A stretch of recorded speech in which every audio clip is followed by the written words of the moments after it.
Baik teman-teman, shalom dan salam sejahtera buat kita semua. Pada kali ini kita dari kelompok 1 akan menampilkan podcast singkat kita yang bertema tentang kesadaran budaya. Nah, kita akan membahas 2 topik dalam kesadaran budaya, seperti tari persembahan dan juga kompang. Nah, pada kali ini kita akan membahas 1 topik, yaitu topik yang pertama tentang tari persembahan. Kepada Vivi, apakah bisa dijelaskan apakah tari persembahan itu sendiri? Terima kasih, moderator.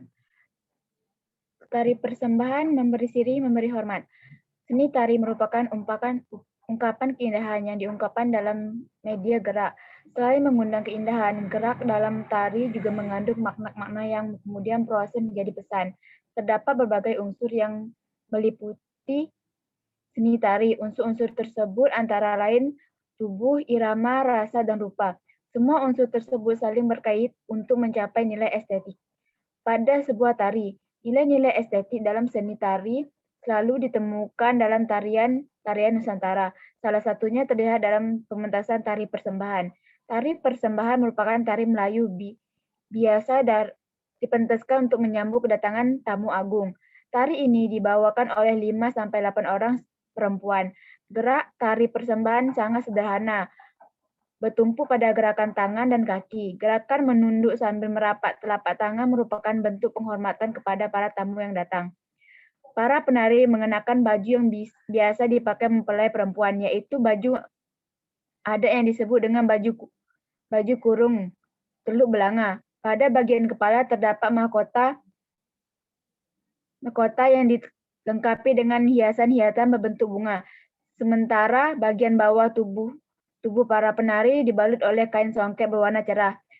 Tari persembahan dipentaskan dengan iringan musik Melayu yang bersumber dari panduan antara suara marwas, biola atau fil, gendang, gabus, dan akordeon. Suara akordeon merupakan unsur yang penting dalam musik Melayu, mengingatkan suara tersebut menjadi khas musik Melayu. Sekian, terima kasih. Baik, terima kasih Vivi. Nah, yang kita lihat juga tari persembahan itu adanya 1 orang yang membawa kotak siri.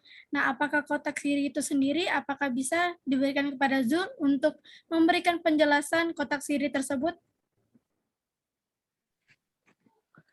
Ada namanya kotak siri saat pertunjukan. Salah satu penari dalam tari persembahan akan membawa kotak tersebut, kemudian dibuka dan tamu yang dianggap agung akan diberi kesempatan pertama untuk mengambilnya sebagai kehormatan, kemudian diikuti oleh tamu yang lain. Bagi masyarakat Riau, siri bukan sekedar benda. Siri juga menjadi media perekat dalam pergaulan. Melalui tarian, masyarakat Riau telah menunjukkan kesadaran bahwa manusia saling berhubungan dengan manusia lainnya. Kesadaran sosial tersebut mampu menumbuhkan komunikasi yang baik, saling menghargai dan menghormati terhadap sesama manusia. Keagungan dalam gerak yang lembut dan halus menyatu dengan iringan musik serta syair yang ditunjukkan oleh para tamu. Menyambut dengan hati yang putih, muka yang jernih menunjukkan keramah tamahan bagi tetamu yang dihormati. Tari ini menggambarkan ungkapan rasa putih hati masyarakat dalam menyambut tamu. Sekapur sirih biasanya ditarikan oleh 9 orang penari perempuan, 3 orang penari laki-laki, 1 orang yang bertugas membawa payung, dan 2 orang pengawal.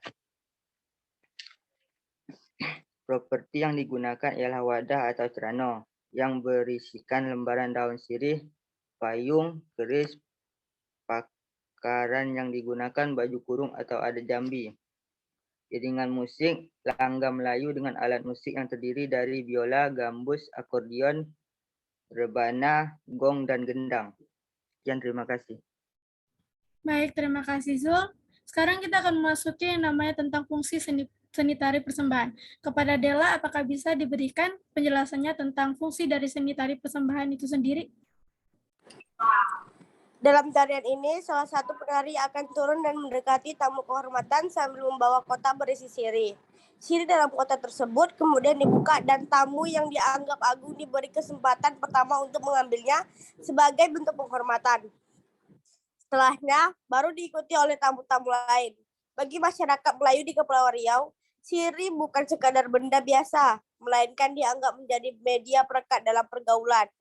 Tarian ini bertujuan untuk menunjukkan bahwa orang Melayu sangat menghargai hubungan persahabatan dan kekerabatan. Bahkan, pada zaman kerajaan dahulu, raja akan murka bila sirih tersebut tidak dimakan. Gerak tari persembahan sangat sederhana, bertumpu pada gerakan tangan dan kaki. Gerakan penunduk sambil merapatkan telapak tangan merupakan bentuk penghormatan kepada para tamu yang datang. Saya kembalikan ke moderator. Baik, terima kasih Della atas penjelasan yang diberikan. Sekarang kita akan masuki tentang nilai-nilai dari seni tari persembahan.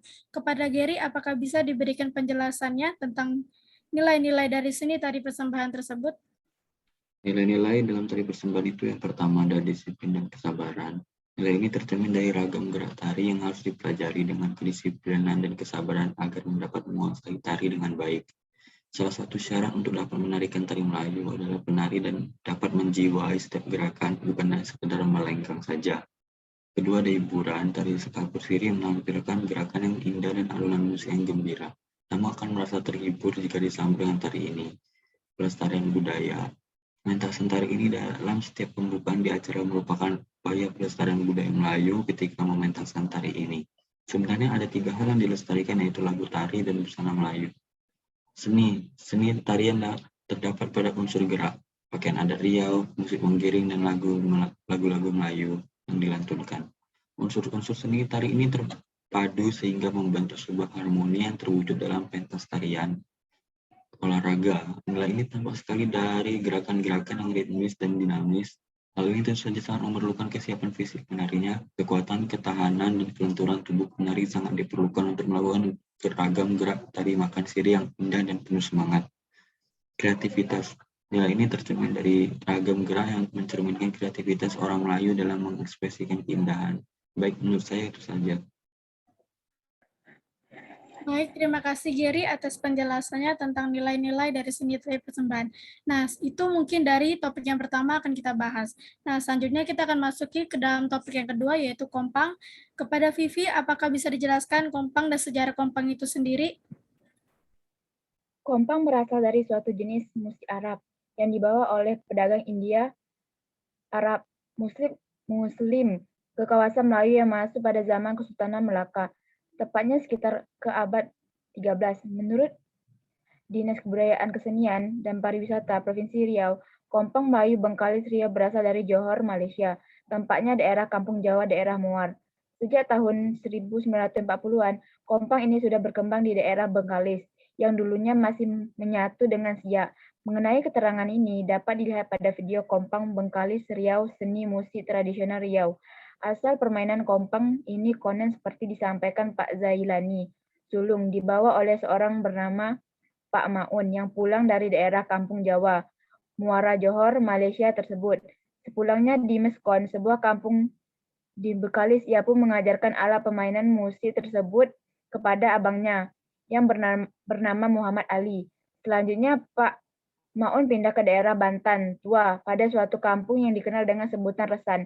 Lalu sejak itulah berkembang permainan kompang di tanah Melayu Bengkalis. Jenis-jenis pukulan kompang. Bila dilihat dari jumlah pukulannya, maka kompang bisa dimainkan oleh 12 orang dengan 12 jenis pukulan yang berbeda. Ada juga yang memilih formasi 5 orang dengan jenis pukulan yang berbeda. Sekian, terima kasih. Baik, terima kasih Vivi atas penjelasan yang sudah diberikan. Sekarang kita akan masuki dalam fungsi kompang. Nah, fungsi kompang kali ini akan dijelaskan oleh Zul. Apakah bisa dijelaskan fungsi kompang itu seperti apa? Fungsi kompang. Kompang berfungsi untuk beberapa kegiatan penting seperti mengisi acara pertunjukan kesenian untuk peringatan hari besar, menjadi iring-iringan muhib pada acara-acara tradisi seperti pernikahan yang dilanjutkan dengan tepuk-tepung tawar, menjadi alat musik dan suguhan penampilan untuk acara resmi penyambutan tamu yang datang di masyarakat maupun secara resmi di pemerintahan. Mengiringi alunan musik pembacaan salawat dan al-berjanji, menjadi musik secara pertunjukan kesenian khas Melayu. Sekian, terima kasih. Baik, terima kasih Zul. Nah, sekarang kita akan masuki ke dalam poin yang terakhir. Dari dua topik yang kita bahas, dari dua topik yang kami berikan, seperti contohnya tari persembahan dan juga kompang, Kita akan mengambil dari semua, merangkum dari 2 topik yang kita berikan kepada Saputri. Apakah bisa dijelaskan bagaimana peradaban 2 contoh yang kita ambil dari zaman dahulu hingga sekarang, dan bagaimana kondisi dari generasi zaman sekarang juga. Apakah bisa dijelaskan, Saputri?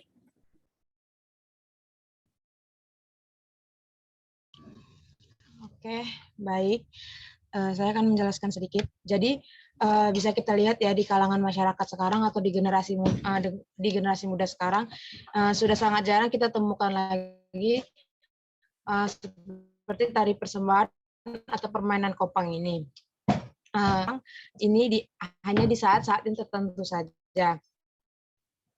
Kalau kita lihat di zaman dulu itu banyak sekali orang-orang yang membangun sanggar tari atau semacam suatu bentuk komunitas untuk komunitas kompang gitu. Nah, dulu itu peminat untuk orang yang ingin mempelajari tarian persembahan atau kompang itu bisa dikatakan lumayan banyak.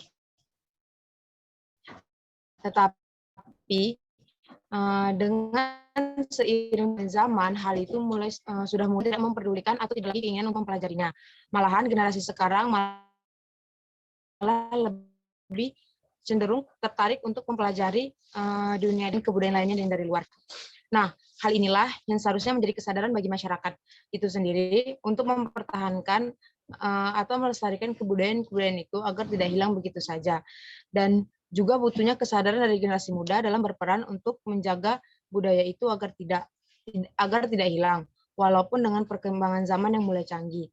Karena merekalah yang merupakan generasi penerus, jadi merekalah yang harus berperan banyak dalam menjaga kebudayaan itu. Mungkin itu dari saya. Terima kasih. Baik, terima kasih Saputri atas penjelasannya. Nah, sekarang kita akan masuki dalam penutup. Jadi, buat teman-teman semua, ya mungkin sudah mengerti tentang kesadaran budaya itu sendiri apa dan bagaimana. Dan mungkin dari 2 contoh yang kami ambil, yaitu tari persembahan dan juga kompang, sudah membuka pemikiran kita semua tentang zaman dahulu dan juga zaman sekarang yang sudah berbeda, jauh berbeda banget. Jadi, buat teman-teman juga, ya mungkin bisa dibilang peradaban kita sekarang adalah zaman modern dari zaman dahulu, yaitu lebih mengutamakan kepada kesadaran budayanya. Dan sekarang kita lebih mementingkan budaya modernnya, budaya majunya gitu. Jadi buat teman-teman ya kita berharap dari podcast yang kami berikan, podcast singkat yang kami lakukan ini dapat mengubah pola pikir kita semua tentang kesadaran budaya itu sendiri apa dan contoh-contoh lainnya. Mungkin dari 2 contoh kami ini ada kesalahan dari segi materi, dari segi cara menampilkan, cara memberikan podcast kami, ya kami mohon maaf sekira-kiranya dan terima kasih. Shalom, salam sejahtera buat kita semua.